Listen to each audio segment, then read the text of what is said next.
সাকিব একটা মিডিয়া সাক্ষাৎকারে বলেছিল, ভাই আমাকে রেখে দেন, আপনাদের কাজে আসবে। সত্যি এই কথাটা বারবার প্রমাণ করে।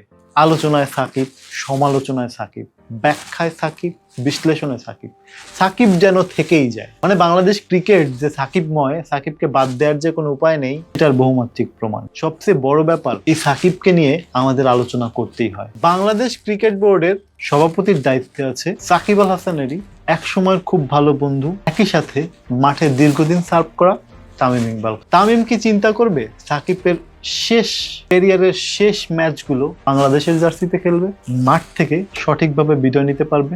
এটা আমাদের ক্রিকেটের জন্য দায়মুক্তি বলা যায়। একজন ক্রিকেটার যে তার ডেডিকেশনের মাধ্যমে এতগুলো দিন ক্রিকেট সার্ভ করে গেল, এতগুলো রানের মালিক, বাংলাদেশের পতাকাকে অলরাউন্ডার র্যাঙ্কিং এর যে আইসিসির যে একটা তালিকা প্রকাশ করে, সেখানে বাংলাদেশের পতাকাটা এই মুহূর্তে এখন আর দেখা যায় না। এটা ওই সাকিবই আমাদেরকে প্রমোট করতে শিখিয়েছে।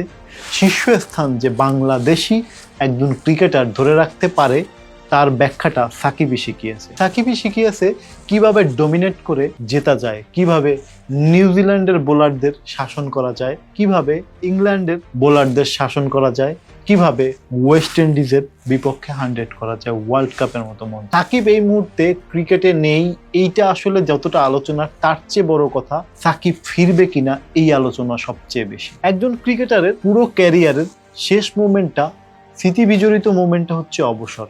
সেই অবসরের জায়গাটা সাকিব আল হাসান তার ব্যক্তিগত অভিমত যে সে বাংলাদেশের মাটিতে একটা পূর্ণাঙ্গ সিরিজ খেলে বিদায় নিতে চায়। সে বাংলাদেশকে এই শেষ সময়টা তার ডেডিকেশনের শেষ ব্রেকটা মারতে চায় এবং সেইখান থেকে সে বিদায় নিতে চায়। এইটা আমাদেরও দায়মুক্তি যে একজন ক্রিকেটার 15-20 বছর ধরে ক্রিকেট সার্ভ করে এবং বাংলাদেশের ক্রিকেটীয় সম্মান বজায় রাখার জন্য সর্বোচ্চ চেষ্টা করেছে।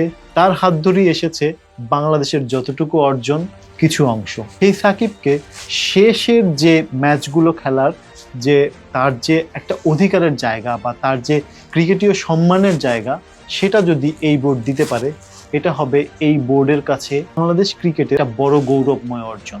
সাকিবের জন্য শুভকামনা, সেই সাথে শুভকামনা বাংলাদেশ ক্রিকেট বোর্ডের জন্য।